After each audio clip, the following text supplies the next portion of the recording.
The standard deduction is the easy button. It's a fixed dollar amount that reduces taxable income, and it replaces itemizing. On the EA exam, they'll test whether you can grab the right base amount fast, then layer on any additional standard deduction amounts. So think in 2 steps: base standard deduction by filing status, then add-ons for age 65 plus and blindness.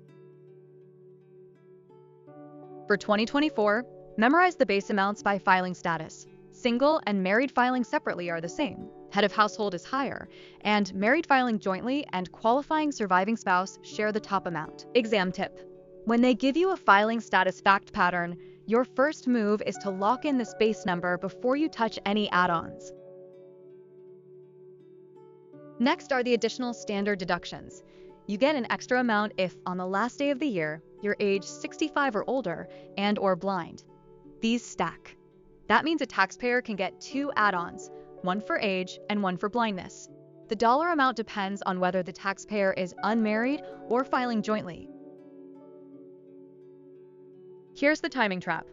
Blindness is tested on the last day of the tax year. Even if the taxpayer became blind late in the year, they still qualify if they're blind on December 31st. The IRS wants a statement from an eye doctor showing either vision no better than 20/100 with correction, or a field of vision of 20 degrees or less.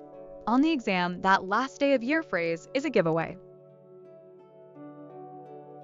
Let's run the classic stacking example.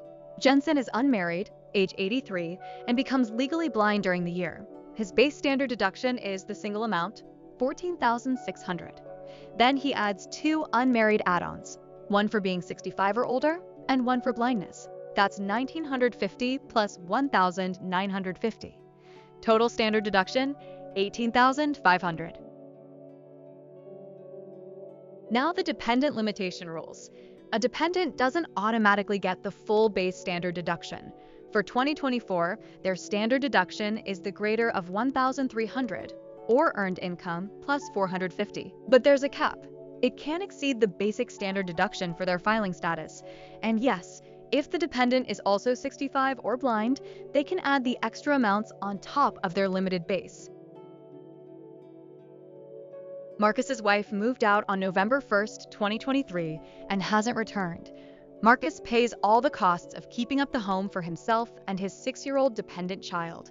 His wife won't communicate, and he can't get her signature or income information. They are not divorced. What filing status should Marcus use? Married filing jointly with a disclosure, married filing separately, head of household, or single? Think about it. The answer is married filing separately. He's still legally married, and you can't file a joint return without the spouse's consent and signature. Head of household is tempting because he supports a child and the spouse is gone. But the question doesn't give you the key requirement that he lived apart from his spouse for the last 6 months of the year. So he defaults to MFS. Gordon is 65 and lives with his son and daughter-in-law. He's retired, and his taxable pension income for the year was $12,000. Gordon doesn't plan to file a return. Can the son and daughter-in-law claim Gordon as a dependent? The options include yes, no, because his income is too high, yes, as long as Gordon doesn't file, or none of the above. Think about it. The answer is no, because his income exceeds the threshold amount under the qualifying relative rules. The fact that he won't file a return doesn't make him a dependent. On the exam, watch for this trap. Dependency is based on the tests, including the gross income test, not on whether the person chooses to file.